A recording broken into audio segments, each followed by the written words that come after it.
Tapi proses pembuatan pedang Sahabat Pajajaran ini adalah di era Prabu Siliwangi Pajajaran. Jadi mau tidak mau, suka tidak suka, Cirebon ini hulunya leluhurnya.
Oke, assalamualaikum warahmatullahi wabarakatuh. Ketemu lagi di Rizky Aldi Channel, yang dimana Rizky Aldi Channel berubah menjadi Rizky Kereta Singa Barong.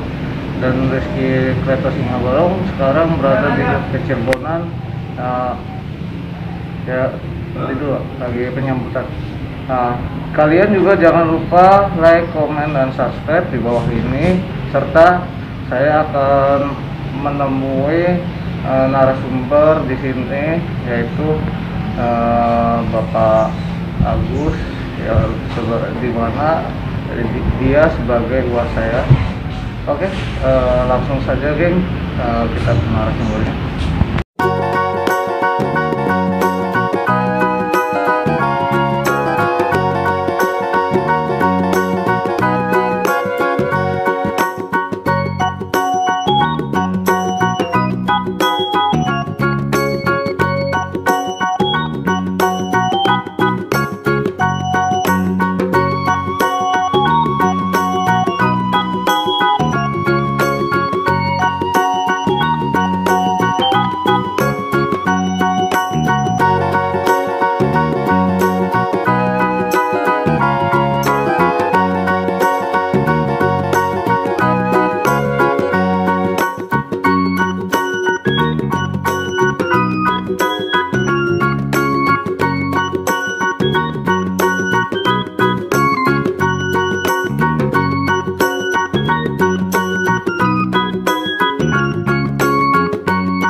Assalamualaikum warahmatullahi wabarakatuh. Sekarang saya sudah berada di Kecirbonan, di Keraton Kecirbonan, yang dimana saya setelah masuk dari Museum Kecirbonan, kita langsung saja menemui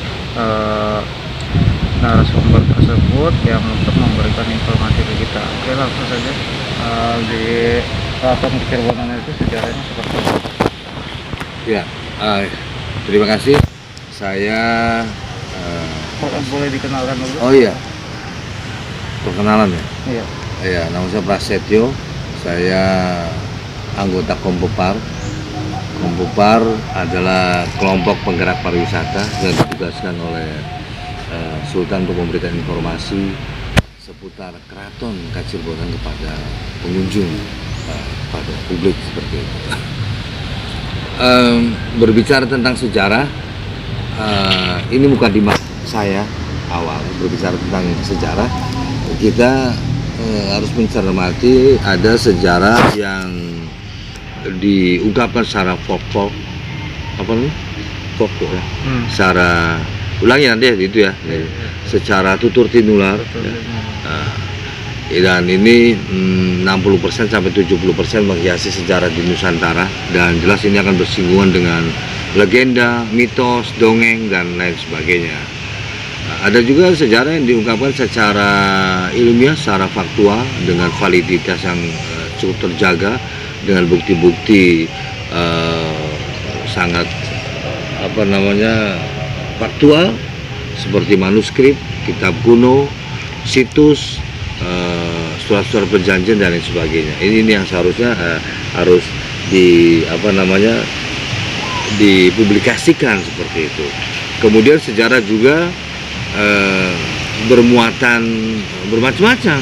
Ada bermuatan politik, bermuatan kekuasaan, bermuatan kesukuan, kedaerahan, dan lain sebagainya. Termasuk yang akan saya informasikan mengenai histori berdirinya Kesultanan Kecirbonan. Ini jelas nanti ada muatan politik, ada muatan kekuasaan ketika kalian pemirsa mendengarkan informasi seputar berdirinya Kesultanan Kacirbonan sampai saat ini dari versi lain. Versi dari Kesultanan Kacirbonan seperti ini mungkin. Kesultanan Kacirbonan ini berdiri tahun 1808 Masehi. Pendirinya bernama Pangeran Charbon Amirul Mukminin. Beliau terlahir dengan nama Pangeran Suryanegara. Setelah dewasa, beliau bergelar Pangeran Raja Kanoman karena beliau adalah putra mahkota Sultan Kanoman keempat, Pangeran Muhammad Khairuddin. Bisa saja disebut Kesultanan Kacirbonan ini kelanjutan atau pecahan dari Kesultanan Kanoman, seperti itu. Kenapa kemudian bisa terpecah? Ini berlangsung ketika Kesultanan Kanoman dipimpin oleh Sultan Anom yang keempat, Pangeran Muhammad Khairuddin. Beliau memerintah tahun 1731 sampai wafat tahun 1797. Seputar tahun 1796, ketika itu Belanda sudah mulai ramai menyerbu Cirebon, mulai datang, mulai masuk ke Cirebon. Kemudian lama-kelamaan Belanda mendominasi perdagangan, perniagaan yang ada di Cirebon. Bahkan tanpa izin dan pemberitahuan penguasa setempat, Belanda sudah berani mendirikan beberapa loji-loji, benteng-benteng kecil di sekitar pelabuhan untuk melindungi unit-unit usaha mereka. Ini yang kemudian terjadi benturan dengan Cirebon, terutama dengan Kesultanan Kanoman yang memang ketika itu popularitasnya lebih kuat dibanding Kesultanan Kasepuhan. Jadi fluktuatif aja. 5 tahun lagi mungkin Kasepuhan, 5 tahun lagi Kanoman, seperti itu.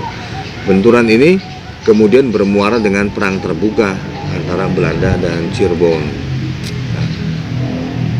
Leadernya, tokoh sentral dari kalangan Cirebon yang melakukan perlawanan terhadap Belanda adalah Pangeran Suryanegara yang ketika itu bergelar Pangeran Raja Kanoman.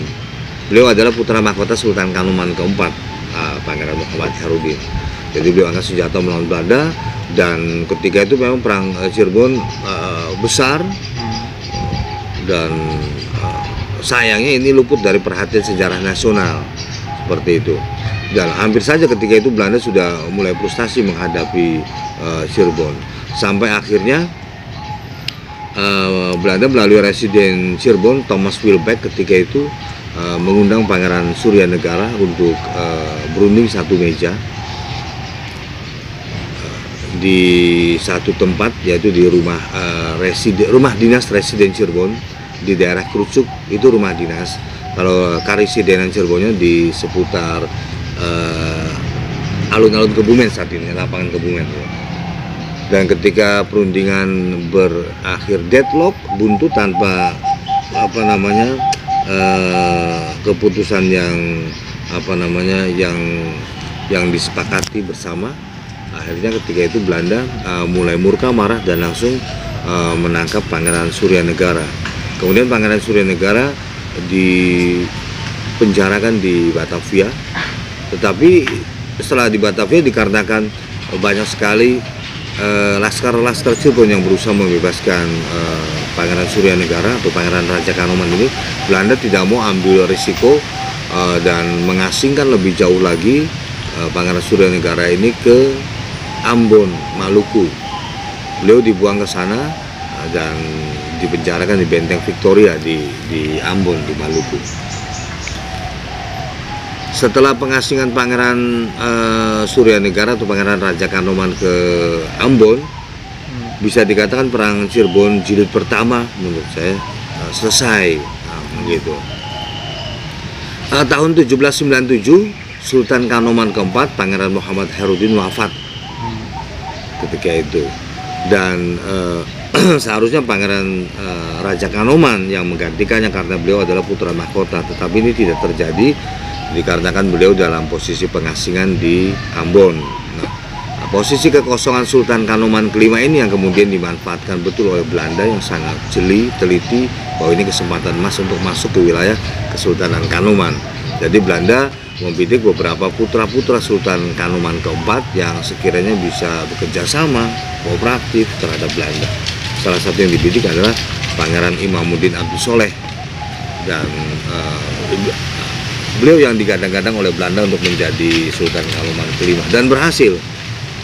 Maka benar saja ketika Pangeran Imamuddin Abdus Soleh berkuasa menjadi Sultan Kanoman kelima, kebijakan politiknya lebih berpihak, lebih pro terhadap Belanda, gitu. Ini yang kemudian membuat keluarga besar Kesultanan Kanoman terpecah menjadi dua faksi yang berseberangan, dua kelompok yang berbeda, yang mendukung umumnya masih berada di wilayah keraton, yang mendukung persekutuan antara Kesultanan Kanoman dengan Belanda umumnya masih berada di wilayah keraton, yang menolak kebanyakan lari ke pinggiran Cirebon, dan di sana kebanyakan mendirikan pengguron atau pesantren. Salah satu contohnya adalah Pangeran Ahmad Mukoyim dengan beberapa pengikutnya. Beliau lari ke arah selatan ya. Di sana mendirikan pengguron atau pesantren yang sekarang lebih populer dengan nama pesantren Buntet Krapyak. Bahkan Pangeran Ahmad Mukoyim melepaskan gelar ningrat, gelar feodalnya, lebih akrab, lebih suka disebut Mbah Mukoyim. Gitu. Ada juga Pangeran Muhammad Said, sama dengan beberapa pengikutnya yang lari ke arah timur, sana juga mendirikan pesantren. Sekarang pesantrennya lebih populer dengan nama pesantren Gedongan di daerah Ender, Gebang. Ya. Nah itu. Kemudian tahun 1799 pecah lagi Perang Cirebon Jilid kedua, disebutnya Perang Santri. Karena kalangan kiai dan santri yang dari pinggiran Cirebon ini yang memelopori perlawanan perjuangan rakyat Cirebon. Dan Perang Cirebon Jilid kedua ini semakin membesar eskalasinya, semakin meluas ketika tampuk pimpinan Perang Cirebon atau Perang Santri ini diambil alih oleh Sultan Kasepuhan kelima, Pangeran Saifuddin Matangaji, yang menjadi tokoh sentral dalam peperangan tersebut. Hampir saja Belanda ketika itu frustasi untuk tetap berada di Cirebon, dan ini Belanda ketika Perang Cirebon Jilid kedua memang sudah banyak sekali mengeluarkan ribuan gulden untuk biaya peperangan, kemudian juga memakan banyak puluhan bahkan ratusan prajurit Belanda yang tewas dalam peperangan itu. Ini masih di Jawa. Kemudian ketika itu di Eropa, kita beralih ke Eropa, menginjak 1807 masih dalam, kalau di Jawa masih dalam Perang Cirebon. Di Eropa berkisar tahun 1800, setelah berakhirnya revolusi Prancis dan kemudian memunculkan Prancis sebagai negara dengan kekuatan militer yang sangat kuat dengan seorang pimpinan besar, Napoleon Bonaparte. Dan ketika itu sudah menjadi kelaziman, sudah menjadi kewajaran ketika negara yang memang sangat kuat pasti akan menganeksasi, akan menjajah, akan mencaplok negara-negara yang lemah. Salah satu negara yang dianeksasi, yang dicaplok oleh Prancis adalah Belanda. Ketika itu Belanda dikuasai oleh Prancis. Bahkan Napoleon Bonaparte mengangkat adiknya Ludwig Bonaparte menjadi King of Holland, gitu. Dan ini akhirnya membuat kebijakan politik ketika itu berubah. Makanya ketika itu Prancis mengirimkan Herman Willem Daendels sebagai gubernur jenderal di tanah Jawa dan Sumatera. Jadi setelah Belanda dikuasai oleh Prancis, hampir semua daerah jajahan Belanda di Hindia Timur, dalam artian kata juga termasuk di Indonesia, akhirnya diserahkan kepada Prancis, terutama soal administrasi dan keuangan. Makanya itu Napoleon Bonaparte, Prancis mengirimkan Herman Willem Daendels sebagai gubernur jenderal di tanah Jawa dan Sumatera. Jadi Daendels ini ternyata orang Prancis berdarah Belanda. Daendels yang datang ke tanah Jawa selain memiliki proyek besar pembuatan jalan antara Anyer dan Panarukan, Daendels juga seorang militer yang sangat jeli, sangat cerdas. Daendels memetakan, memapping beberapa daerah-daerah di Jawa yang masih berkonflik, yang masih berperang. Ini tentu kalau masih terus-terus berperang tidak sehat untuk sebuah iklim pembangunan. Makanya Dendels ketika itu memapping, memetakan daerah-daerah Jawa yang masih terus saja bergejolak peperangannya melawan kolonialisme Belanda ketika itu. Dan salah satu yang disorot oleh Dendels adalah Cirebon. Jadi kenapa Cirebon selalu bergejolak? Hampir seluruh elemen masyarakatnya, mulai dari kalangan Pinangeran, tokoh agama, ulama, santri, rakyat, selalu angkat senjata melawan Belanda.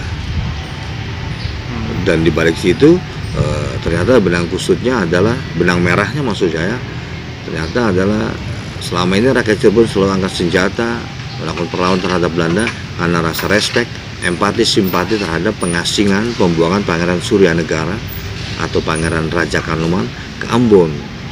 Nah, begitu Dendels berkirim surat kepada Residen Cirebon Thomas Wilbeck, bagaimana caranya Cirebon supaya kondusif, supaya aman, terkendali. Salah satunya adalah membebaskan dan memulangkan Pangeran Raja Kanoman. Nah, maka dipulangkan Pangeran Raja Kanoman ke Cirebon. Dalam beberapa rujukan sejarawan Cirebon bahwa Pangeran Raja Kanoman tiba ke Cirebon, dibebaskan dan dipulangkan dari Ambon ke Cirebon berkisar Agustus 1806 Masehi. Berarti hampir berapa puluh tahun di Ambon. Nah, setelah pulang ke Cirebon, ternyata di Kesultanan Kanoman sudah terjadi suksesi pergantian sultan. Ayahnya wafat tahun 1797, kemudian digantikan oleh adik beliau Pangeran Imamuddin Abdus Soleh. Maka untuk itu beliau minta izin tempat untuk menetap sementara di daerah Sunyaragi. Ya, izin tetapnya ini memang dikeluarkan oleh Sultan Sepuh kelima Pangeran Saifuddin Matanghaji dan diperbolehkan sebagai tempat sementara. Di perjalanan waktu kemudian muncul gejolak dari kalangan rakyat Cirebon mendesak kepada pemerintah Belanda yang ketika itu menguasai Cirebon agar memulihkan hak-hak Pangeran Raja Kanoman sebagai pewaris tahta yang sah dari Kesultanan Kanoman. Jadi ingin dipulihkan haknya. Sayangnya ini diabaikan oleh Pangeran Raja Kanoman sendiri. Maka untuk menutupi rasa kekecewaan rakyat Cirebon, termasuk juga kalangan Kesultanan Cirebon saat itu, pada Maret 1808 beliau mendirikan kesultanan baru yang sangat kecil namanya Kacirebonan. Beliau menjadi Sultan Kacirebonan pertama sampai akhir hayatnya 1808 sampai 1814 Masehi, kemudian berganti gelar menjadi Pangeran Charbon Amirul Mukminin Muhammad Khairuddin II. Ini sejarah ringkas berdirinya Kesultanan Kacirebonan. Dan sampai saat ini di Kesultanan Kacirebonan sudah ada 9 sultan yang memerintah. Sultan terakhir yang ke-9 bernama Pangeran Raja Abdul Ghani Natadiningrat SC. Saya rasa ini informasi yang sangat singkat, tapi mudah-mudahan bisa menjadi perbenaran pengetahuan bagi sejarah Keraton Kacirebonan. Jadi ada 3 kesultanan yang ada di Cirebon, Kasepuhan, Kanoman, dan terakhir Kacirebonan. Seperti itu. Terima kasih. Kalau di depan ada pintu, itu pintu fungsinya buat apa? Yang pintu gerbang itu. Yang ada depan ada 2. Yang keduanya. Oh, yang kedua, iya. Jadi gini, hampir semua pusat pemerintahan lama di tanah Jawa, apakah itu yang disebut kedaton, keraton, istana, ya sekarang mungkin sebut itu, entah itu di Yogyakarta, di Surakarta, di Cirebon, di Demak, pasti memiliki konsep tata letak ruang bangunan, landscape. Umumnya dalam disebut baluarti. Jadi secara arti harafiah baluarti adalah bangunan-bangunan yang berada dalam tembok keraton. Nah, seperti itu. Biasanya sebuah bangunan keraton akan selalu menghadap lor, menghadap utara. Kemudian di depan ditandai ada sebidang tanah lapang yang lazim disebut alun-alun. Oh iya. Ya, fungsinya mungkin bermacam-macam. Alun-alun untuk latihan peperangan, mobilisasi massa, pengumuman kenegaraan, orang pacaran banyak sekarang. Nah, setelah masuk dari pintu. Nah, kemudian lalu ada pintu besar namanya Lawang Kahageng, satu pintu utama untuk akses menuju keraton, satu pintu gitu ya. Dan kemudian setelah masuk ke pintu utama dari Lawang Kahageng, nanti akan dijumpai dua pendopo kecil, Pancaniti dan Pancaratna. Bisa kalau di Cirebon disebut Paseban Wetan, Paseban Kulon. Fungsinya hampir sama, yaitu semacam ruang tunggu. Ruang tunggu bagi tamu yang ingin menghadap Sultan, juga pos penjagaan. Jadi dulu memang di Paseban Wetan dan Kulon ini banyak sekali beberapa prajurit dan penggawa yang bertugas. Di samping juga sebagai fungsinya sebagai ruang tunggu tamu. Gitu. Memasuki ke dalam nanti ada apa namanya tembok pembatas lagi, mungkin sebagai ring pertama ya. Ada 3 pintu kecil namanya Lawang Kliningan, Wetan dan Kulon, dan tengahnya Gapura Sela Tangkep. Nah, masuk ke dalam sini kalian menjumpai pendopo Prabayaksa. Pendopo Prabayaksa memang dahulu berfungsi sebagai tempat tinggal Sultan beserta keluarga. Nah, ya seperti itu. Dan yang tak kalah penting, biasanya satu konsep ini adalah di samping kiri atau barat Prabayaksa pasti ada bangunan masjid. Kami masjidnya kecil, disebut Tajuk. Nah, ini landscape Baluarti ini yang sekarang terkadang diadopsi oleh beberapa kantor pemerintahan, entah kantor bupati, camat ataupun guru. Menurut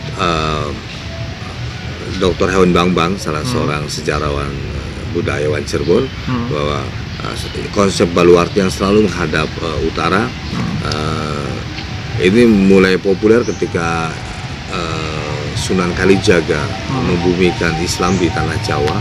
Beliau menganggap kalau north utara adalah kutub poros seperti itu. Ini pun yang membedakan ketika keraton-keraton di era Hindu dan era Islam.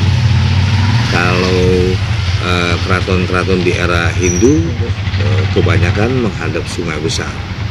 Kemudian di belakangnya biasanya akan ada perbukitan atau gunung ya untuk memproteksi serangan musuh. Dan kebetulan ketika kerajaan-kerajaan Hindu di tanah Jawa biasanya sebagai bentuk negara agraris, jadi sangat jarang sebagai negara maritim yang berada di pesisir ya, terkecuali Sriwijaya itu. Gitu. Seperti itu kurang lebih. Kalau itu tadi saya lihat di depan ada kereta, itu difungsikan untuk apa? Ya, dulu barangkali salah ya. Soalnya saya informasi ini nggak jelas, saya tanya ke Erangyannya. Erangyan itu pemiliknya. Barangkali salah ini. Oh ya udah berarti ya. Karena kereta ini yang saya informasinya masih sama. Kereta ini kemungkinan besar dibuat ketika era Sultan Kacirbonan kedua, Pangeran Madenda Hidayat. Bukan. Muhammad Hidayat, Madenda Wijaya, Pangeran Madenda Wijaya, kurang lebih 1920-an. Namanya kereta Paksi Jurumudi. Sayangnya tahun 46 ketika terjadi agresi Belanda pertama, ini kereta bagian yang terkena musuh granat. Jadi semua terbakar. Nah, kemudian tahun 1997 dibuat lagi replikanya seperti ini. Ketika era Sultan Kacirbonan ke-8, Pangeran Muhammad Amir. Nah, tadi ini yang pembuatnya adalah Patih Pangeran Yusuf Gendabrata. Jadi cuma saya masih samar, jadi bukan apa ya, ini soalnya informasinya dipertanggungjawabkan, apalagi di media sosial. Nah, gitu Pak, kurang lebih. Ya udah, kita masuk ke pintu. Ada benda-benda pusaka itu. Alhamdulillah masih terawat. Itu dari mana aja? Oh ya, di dalam itu ada beberapa benda pusaka. Salah satunya adalah pedang sabet Pajajaran. Pemiliknya adalah Sultan Kacirbonan pertama. Tetapi proses pembuatan pedang sabet Pajajaran ini adalah di era Prabu Siliwangi Pajajaran. Jadi mau tidak mau, suka tidak suka, Cirebon ini hulunya leluhurnya adalah Prabu Siliwangi. Dan ketika era Prabu Siliwangi, beliau banyak sekali membuat dan menyimpan beberapa benda pusaka yang akhirnya diwariskan kepada anak cicitnya, termasuk juga di Kecirbonan. Salah satunya itu pedang sabet Pajajaran. Kemudian juga ada beberapa pedang milik para senopati yang berjajar itu. Senopati adalah panglima perang yang dahulu bertugas mengawal menjaga kesultan gitu. Ada juga pedang King Willem Raja Belanda, hadiah dari Raja Belanda ketika Pangeran Raja Kanoman mendirikan Kesultanan Kacirbonan 1808 Masehi. Sepertinya Belanda mengakui berdirinya Kesultanan baru dan akhirnya memberikan cindera mata untuk pedang berlapis emas kalau disebutnya dari King Willem Raja Belanda. Kemudian di dalam ada beberapa koin, beberapa mata uang era-era tahun-tahun kemerdekaan Republik Indonesia, disebut ori, uang Republik Indonesia. Ada ketip, ada sen logam, sen kertas. Terus juga ada beberapa tempat air, teko ya, guci ya. Ada dari Mesir, kemudian juga dari Guangzhou Cina, dan itu semacam dispenser dari penguasa Singapura ketika itu, Thomas Stamford Raffles. Kemudian juga ada beberapa manuskrip, ada beberapa kitab kuno yang ditulis dengan huruf Jawa, Hana Caraka Data Sawala. Umumnya bercerita tentang sangat kompleks, ada bercerita tentang hikayat, tentang legenda, tentang mitos, termasuk juga tulisan-tulisan yang bernuansa mantra, pengobatan, ajian-ajian, bahkan kosmologi ya, itu seperti itu ada. Sayangnya nanti kalau pengen benar butuh seorang penerjemah. Kami juga memiliki seorang filolog yang bisa menerjemahkan manuskrip itu, Pak Mukhtar namanya. Terus di situ banyak sekali ada gamelan renteng denggung gitu ya, yang di tengah. Nah, ini renteng denggung ini gamelan yang sangat bisa dikatakan sakral karena lazimnya dibunyikan ketika musim kemarau. Akhirnya publik mengetahui kalau ini adalah gamelan pemanggil hujan, seperti itu. Nah, terus ada 2 kotak wayang yang masih utuh, dan biasa setiap Jumat Kliwon akan disis, kata orang Solo, diisis atau diangin-angin biar wayang kulitnya itu tidak lapuk begitu. Kalau topeng, tari topeng gitu? Iya, tari topeng juga ada. Bahkan di Keraton Kecirbonan salah satu badan pekerjanya yaitu Sanggar Seni Sekar Pandan. Itu memang ditugaskan khusus oleh Kesultan untuk menggali, melestarikan, menjaga dan mengembangkan seni, tradisi dan budaya Cirebon. Salah satunya yang lebih bagus adalah pelatihan tari topeng Cirebonan, seperti itu. Karena memang ini sudah hampir punah. Alhamdulillah saat ini tari topeng Cirebon sudah menjadi muatan lokal, salah satu mata pelajaran muatan lokal yang diajarkan di sekolah-sekolah di Cirebon ya. Jadi tari topeng Cirebon ini ada beberapa gaya, ada beberapa versi. Ada versi Losari, versi Dermayu, versi Palimanan, versi Gegesik, versi Selangit. Kami di Kacirbonan ini lebih cenderung berkiblat kepada versi Selangit, salah satu desa di wilayah barat Cirebon, seperti itu. Tapi nama topengnya sama, Panji, Samba, Rumyang, Tumenggung, Kelana, seperti itu. Cuma gerakannya dari satu versi ke versi lain itu memang agak beda. Gitu.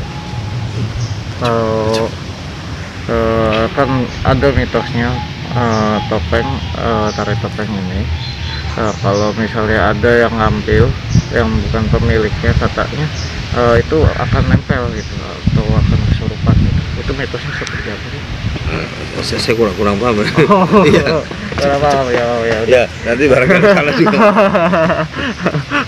Ya udah, Ya. cukup itu aja Pak. Ya. Terima kasih banyak. Oke, sama-sama. Mudah-mudahan ini bisa didukung penuh dari pemerintah Cirebon, Amin. dari Jawa Barat Amin. khususnya, dan mudah-mudahan juga ada ibu kota Jakarta juga jangan hanya di Kesepuan, karena masih banyak lagi sejarah-sejarah di kota Cirebon, salah satunya Kanoman, Kacirebonan. Kalian wajib tahu. Dan nanti akan ditemui oleh narasumber tersebut dan akan dijelaskan seperti apa dan bagaimana. Jadi kalian wajib datang. Oke, itu saja informasi dari saya dan Bapak. Ya, saya merasa itu saya ucapkan terima kasih sudah memberikan kesempatan untuk memberikan informasi ini kepada publik ya. Mudah-mudahan bisa bermanfaat dan menjadi pengetahuan tersendiri, khususnya sejarah lokal di Cirebon yang meliputi 3 kesultanan tersebut, Kasepuhan, Kanoman, dan Kacirebonan. Ya udah, terima kasih Pak. Oke, sama-sama. Atas informasinya. Oh ya, jangan lupa juga kalian dukung Putri Remaja Cilik Papua, Adela. Jangan lupa like, komen, dan